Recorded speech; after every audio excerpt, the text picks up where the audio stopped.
Bonjour et bienvenue dans votre revue de presse de ce mardi 2 juillet 2019. Les quotidiens sénégalais se montrent soulagés après la victoire lundi de l'équipe nationale du Sénégal contre le Kenya lors de la dernière journée de poule du groupe C de la Coupe d'Afrique des Nations CAN 2019 en Égypte. Enfin, le réveil des Lions soupire l'as selon qui les Lions ont évité le piège du Kenya en battant hier les Arambes Stars 3-0. Mais le journal estime que malgré le doublé de Sadio Mané, ils n'ont pas du tout rassuré. Sud Quotidien ne cache pas non plus son soulagement après ce succès devant le Kenya.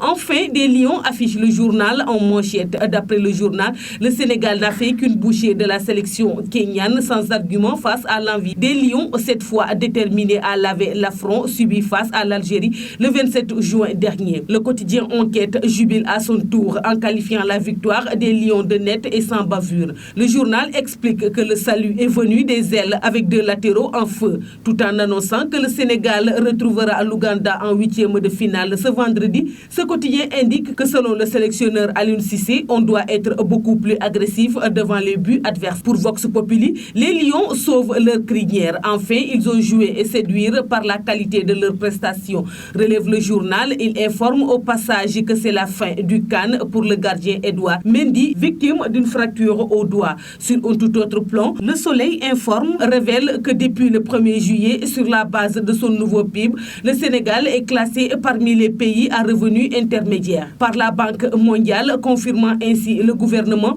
Le quotidien national écrit que l'institution financière vient ainsi de clore le débat sur l'appartenance du Sénégal à la catégorie des pays à revenus intermédiaires. De la tranche inférieure, l'affaire avait fait grand bruit, rappelle le journal. L'autre bonne nouvelle à la une du Soleil concerne la découverte d'un nouveau gisement de gaz à la frontière entre le Sénégal et la Mauritanie. Le Témoin s'interroge à propos du discours que devra tenir le chef de l'État Macky Sall ce mardi à l'occasion d'un atelier sur le contenu local dans le secteur des hydrocarbures. Que va dire Macky Sall à Diamniadio, se demande le journal qui signale une nouvelle séance de pugillade entre le pouvoir et l'opposition. Selon le journal, la majorité présidentielle veut que la caution soit portée à 15 millions pour les départementales et à 10 millions par commune pour les municipales. Le journal indique que cela est jugé inacceptable par l'opposition. Le sujet fait d'ailleurs la principale une du quotidien. La caution en question affiche le journal qui annonce que le ministre de l'Intérieur Ali Ngouille Ndiaye